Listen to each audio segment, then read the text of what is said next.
Messieurs, bonsoir. J'aurais dû faire ce live depuis, mais j'étais concentré à regarder les matchs de football. Hein? Donc, vous savez que c'est la Champions League, donc j'ai regardé. Mais je veux revenir sur le débat. Il y a un débat qui se passe sur ma page, sur le déplacement du président à la baie des Rois. Vous savez, moi je suis un observateur. Je suis un observateur politique. Je ne suis pas, et si je fus un activiste, c'est parce que j'avais un droit de regard partout. Certes, la baie des Rois était le projet d'Ali Bongo. Mais nous tous, nous avons vu un seul immeuble pousser à la baie des Rois. Quand tu es à Genebouri, l'immeuble qui est en face, qui a des fleurs et des bois, c'est le seul immeuble que nous avons vu. C'est le seul immeuble que nous avons vu pousser. À un moment, je me posais même des questions. Je me disais, mais cet immeuble, c'est quoi? Qu'est-ce qu'ils veulent faire? Ils veulent imiter l'immeuble Narval qui est après le Conseil économique et social, ou bien ils veulent faire un bateau. Qu'est-ce qu'ils veulent faire? Nous ne disons pas que la baie des Rois n'était pas le projet d'Ali Bongo. C'était le projet d'Ali Bongo. Mais qu'est-ce qu'il en a fait de ce projet? Tout ce qu'on a vu, c'est cet immeuble-là, qui a des fleurs, qui ressemble un peu à l'immeuble des eaux et forêts. Et puis on a vu des bungalows et des tentes à l'intérieur. Mais tous ces immeubles qui sortent de terre, ce n'est pas l'œuvre d'Ali Bongo. Ça, c'est l'œuvre du Seteri. C'est l'œuvre du Seteri. Ce n'est pas l'œuvre d'Ali Bongo. Le petit endroit qui est comme un espace d'endroit de spectacle, y compris là où les enfants font le skate et tout ça là. Ça, c'est ce qu'Ali Bongo avait laissé. Ça, c'est ce que Ali Bongo avait laissé. Mais les autres, les immeubles qui se construisent, est-ce que vous savez qu'à la baie des Rois, il y a un projet de construction de 45 immeubles? Vous savez ça? Vous qui venez commenter, vous n'avez même pas des informations. Vous ne cherchez même pas à vous informer. Il y a un projet de 45 immeubles à la baie des Rois. Le plus grand immeuble, c'est la tour de Libreville, qui a 50 étages. Et le plus petit immeuble,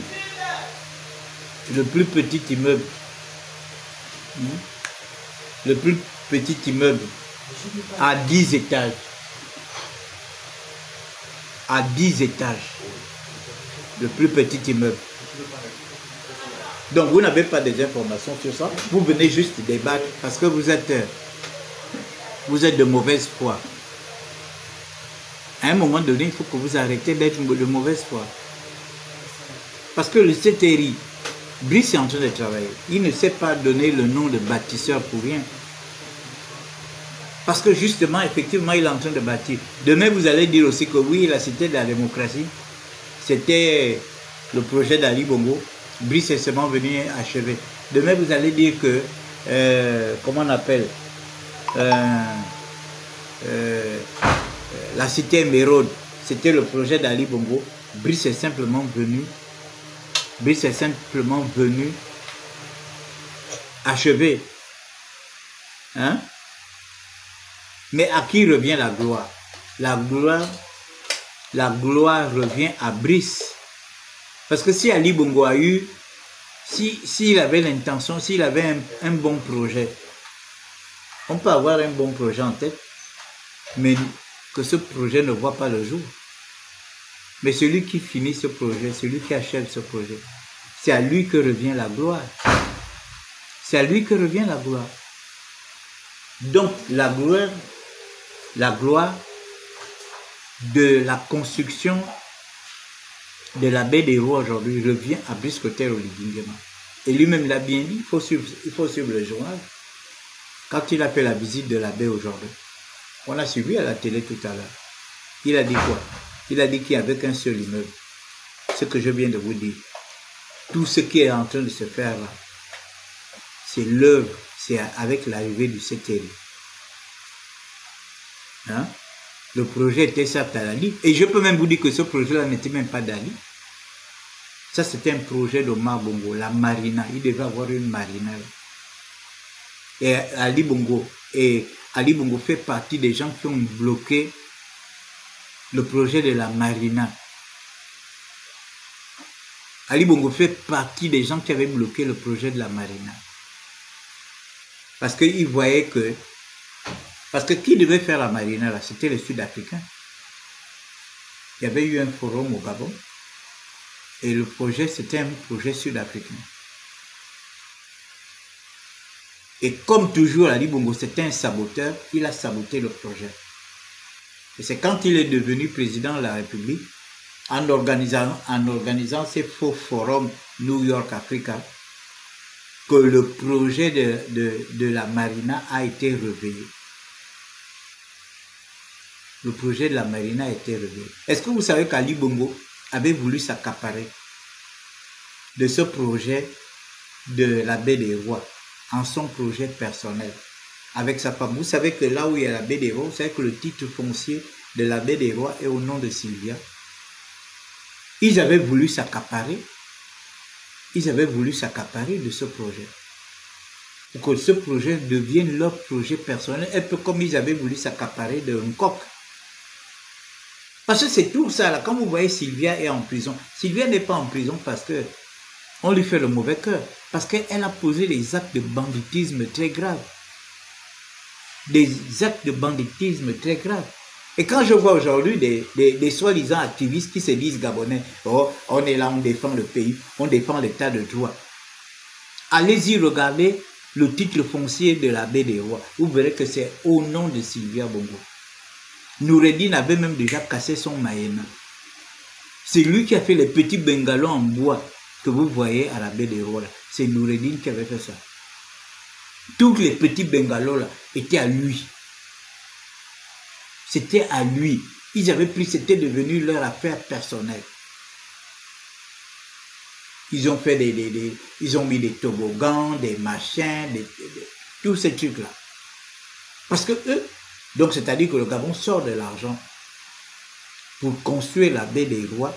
On cherche des financements Gabon privé pour construire la baie des Rois. Et eux, ils s'accaparent de la baie des Rois. Alors quand vous ne connaissez pas les choses, hein, moi je ne viens pas parler des choses que je ne connais pas. Nous tous, nous avons vu, nous tous sommes passés, sauf ceux qui ne vivent pas à Libreville, ceux qui ne connaissent pas à Libreville. Mais nous tous, nous savons que en face de Jeanne Ebory, il n'y avait qu'un seul immeuble qui était là. Que l'immeuble qui ressemble à l'immeuble des eaux et forêts là, avec des fleurs, avec des bois et tout ça. C'est le seul immeuble qui était là, qui est en construction. On se posait même des questions, qu'est-ce qu'ils vont faire là, qu'est-ce qu'ils vont faire là, qu'est-ce qu'ils vont faire là. Et puis subitement, c'est devenu l'immeuble que nous voyons là. Donc, Brice est un bâtisseur. On ne s'accapare pas des projets. Il y a une continuité de l'État. Qu'est-ce qui a manqué à ce bras cassé là de faire ce que Brice fait aujourd'hui? Qu'est-ce qu'il a manqué? Y avait-il pas d'argent? Y avait-il pas des hommes? Voilà pourquoi j'ai dit l'élection présidentielle qui va arriver. Billy Bizet sera obligé d'assumer le passif d'Ali Bongo. Nous sommes désolés. Il va l'assumer. Il nous dira, je sais que demain, il viendra nous dire, oh non, Olivier a dit que c'est lui qui est en train de construire la baie des Rois, mais nous on avait déjà fait la tour de Libreville. C'est Olivier. Y compris tous les autres bâtiments. La tour H, c'est Olivier. La cité de la démocratie, c'est Olivier. La cité Mérode, c'est Olivier. La voie de contournement, qui n'était qu'un projet virtuel pour Ali Bongo. Voilà la voie de contournement. Ils sont même déjà en train de bitumer. Est-ce que vous savez ça? Ils ont commencé à mettre le goudron. Ce n'était qu'un projet virtuel pour Ali Bongo. Et puis vous venez, vous n'avez même pas honte de venir débattre, de venir défendre une telle personne sur ma page. Dit que c'est lui qui avait lancé la machin. La baie des Rois n'avait qu'un seul immeuble, l'immeuble qui se voit là, et qui est sérieusement amélioré aujourd'hui, comparativement à quand Ali Bongo avait laissé cet immeuble. Lui, il partait à la baie des Rois pour aller faire le show. Les autres ont regardé. La baie des Rois aujourd'hui est devenue un endroit attractif. Cette façade maritime sera l'une des plus belles façades ici en Afrique centrale. La baie des Rois. Sans compter le bord de mer du côté du Lucemba. Vous allez aussi dire que c'était un projet d'Ali Bongo. Comment un bras cassé peut avoir des projets? Qu'est-ce qui a manqué à ce bras cassé? De construire, de finir les travaux. Regardez ce que Brice est en train de faire. Hein? Regardez ce que Brice est en train de faire. Donc, vous ne connaissez pas, vous venez juste discuter dans les réseaux sociaux, juste pour faire le bruit, vous n'avez aucune information. Moi, je fais très attention à tout. Parce que nous, quand on était avec Jean-Ping, on se posait déjà des questions par rapport à ce qui se construisait dans la baie des Rois. Parce qu'on savait que c'était l'argent du Gabon. Et qu'ils étaient en train de s'accaparer. Comment nous avons su que le titre foncier de la baie des Rois était au nom de Sylvia Bongo? Le port Molle. Hein? Tous ces gens-là, quand vous les avez vus nommer les gens de l'ANUTTC, c'était justement pour favoriser ça. Est-ce que vous savez que, comment on appelle ça? Le jardin botanique. Vous savez que le jardin botanique était devenu, c'était le titre foncier d'Ali Bongo, qu'il avait arraché à Edith Bongo. Après, quand son fils a vu que son père était devenu une marionnette, lui-même, on lui a fait les papiers de cet endroit-là, le jardin botanique. Donc sa mère et lui étaient en train de se partager Libreville. La mère prend la baie des Rois,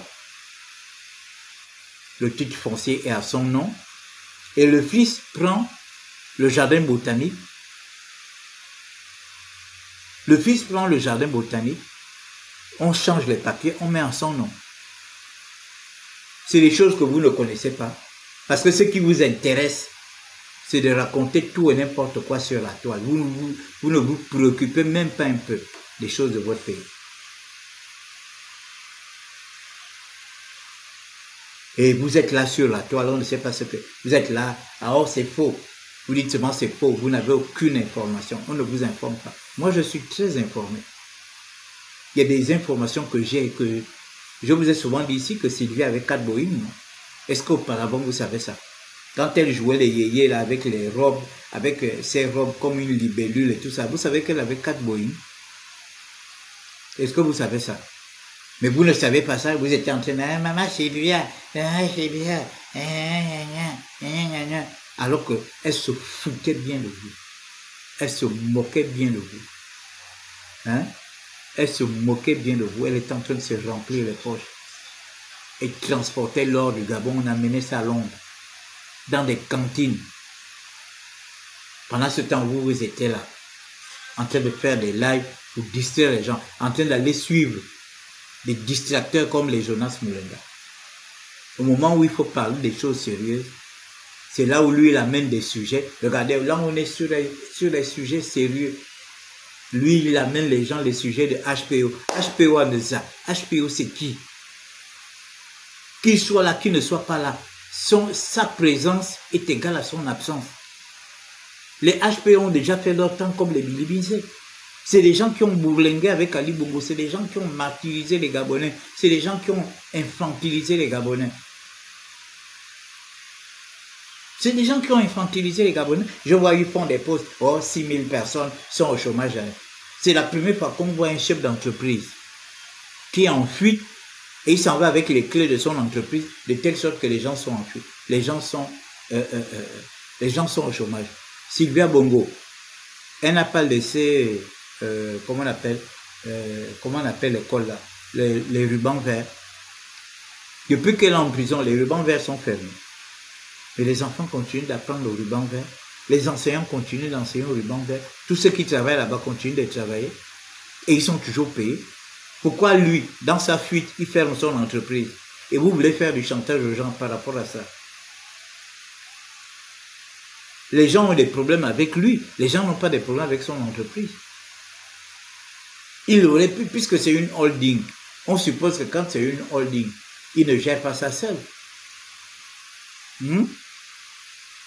Mais pourquoi les autres n'ouvrent pas l'entreprise? Oh, vous avez mis 7 000 Gabonais au chômage. Mais c'est lui-même qui a mis 7 000 Gabonais au chômage. Pourquoi il s'est enfui avec les clés? Il aurait pu dire, bon, restez à gérer l'entreprise, tel, je désigne ma femme, je désigne mon fils, je désigne mon frère. Hein? Comme je vois ces militants le faire. Il faut arrêter le chantage. Toutes ces personnes-là sont comptables comment on appelle ça? Ils sont comptables des 14 ans d'Ali Bongo. Hein? Donc nous, le peuple, nous avons décidé de soutenir. Je vous annonce que les bâtisseurs ont désormais un siège. Le siège, c'est l'immeuble Abiba à l'avenue de Cointé. Donc les associations qui veulent aller se faire enregistrer pour soutenir le président, allez-y à Abiba. Abiba n'est pas loin du ministère de l'Intérieur. C'est un immeuble qui n'est pas très loin du ministère de l'Intérieur, qui est vers la Parisienne, je crois. Je ne sais pas comment on appelle le café là, si c'est la Parisienne. C'est à l'avenue de Cointé. Vous demandez l'immeuble Abiba. C'est là-bas où il y a le siège le rassemblement des bâtisseurs. Donc, tous ceux qui ont des associations, des partis politiques et tout ça, qui veulent être affiliés à la plateforme des bâtisseurs, allez-y. Allez-y vous inscrire pour la campagne. Je vois beaucoup de gens qui m'appellent. Moi, je suis là juste pour communiquer. Hein. J'informe seulement. Hein. Je fais des posts. J'informe. Je publie des affiches.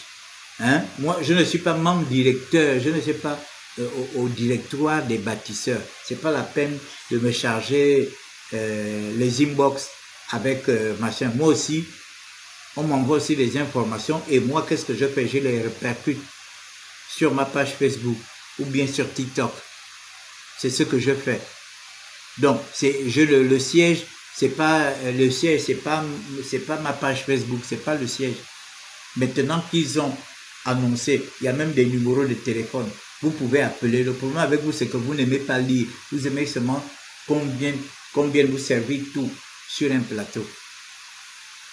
Hein?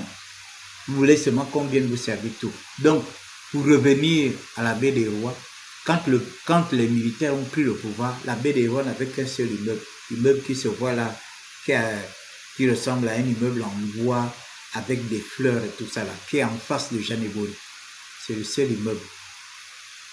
Tous les autres immeubles là sont sortis de terre avec le CTL.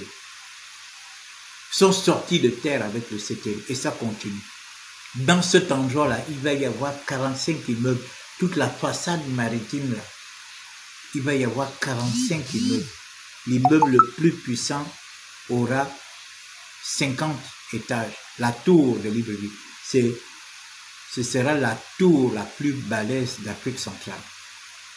50 étages. Après ce tour, il y a d'autres de 40 étages.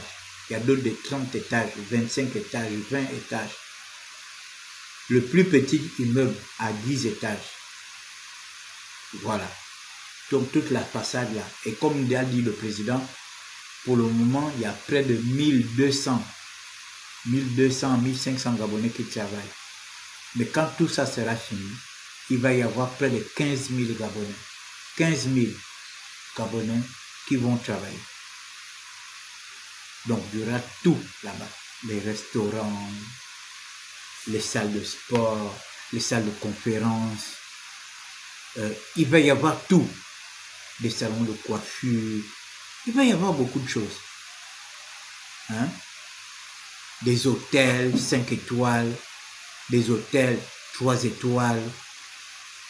Il va y avoir plein de choses, des piscines et tout ça là.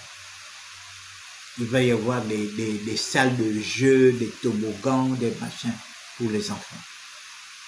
Donc, il y a des gens qui iront passer toute la journée là-bas. Vous mangez, les enfants jouent, les enfants se lavent à la piscine, ou bien les enfants sont en train de faire du skate ou machin. Les parents sont là, ils mangent à gauche, ils prennent, ils boivent un pas à droite. Voilà, c'est ça. Donc, mesdames et messieurs, la Baie des Rois, c'est un grand projet. L'initiateur, ce n'était pas Ali Bongo. L'initiateur, c'était Omar Bongo.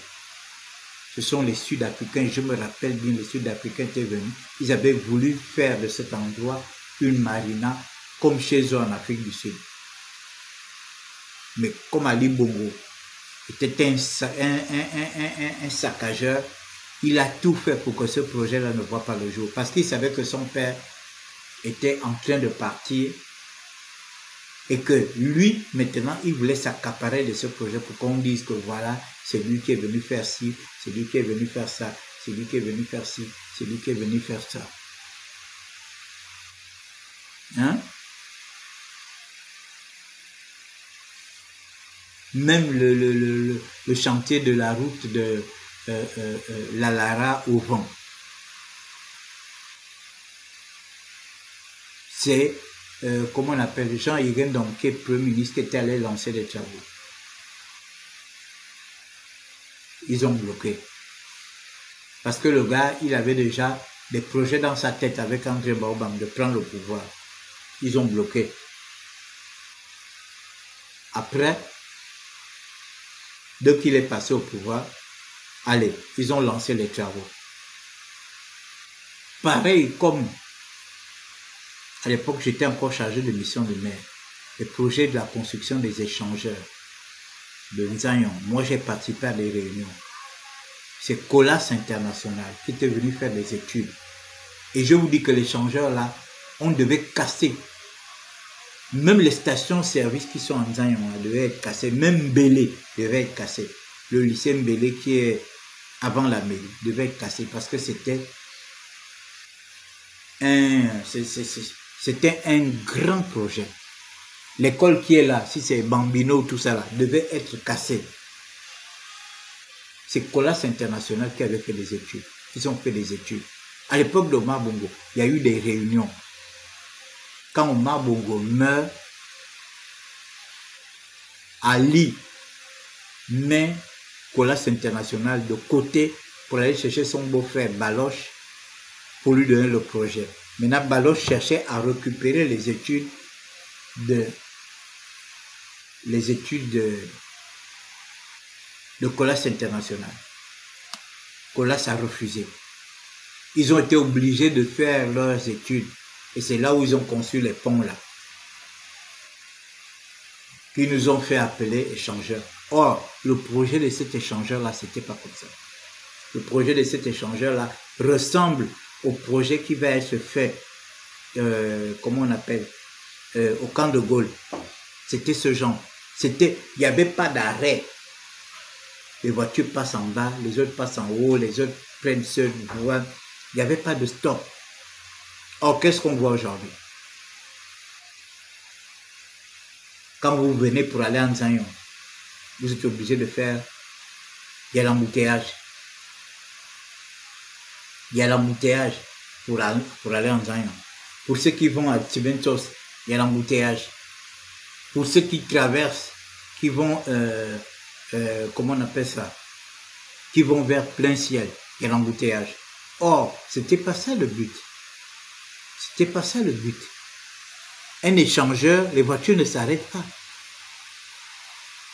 Quand il est question d'un échangeur, les voitures ne s'arrêtent pas. Vous passez, les autres passent, vous aussi vous passez. Ceux qui passent en bas, ceux qui passent en haut, ceux qui passent derrière, ceux qui passent... Voilà, c'est ça le but d'un échangeur. Un échangeur, c'est pas qu'il va y avoir... Un échangeur, c'est pas qu'il va y avoir... comment on appelle ça? C'est pas qu'il va y avoir... un échangeur, c'est pas qu'il va y avoir des embouteillages.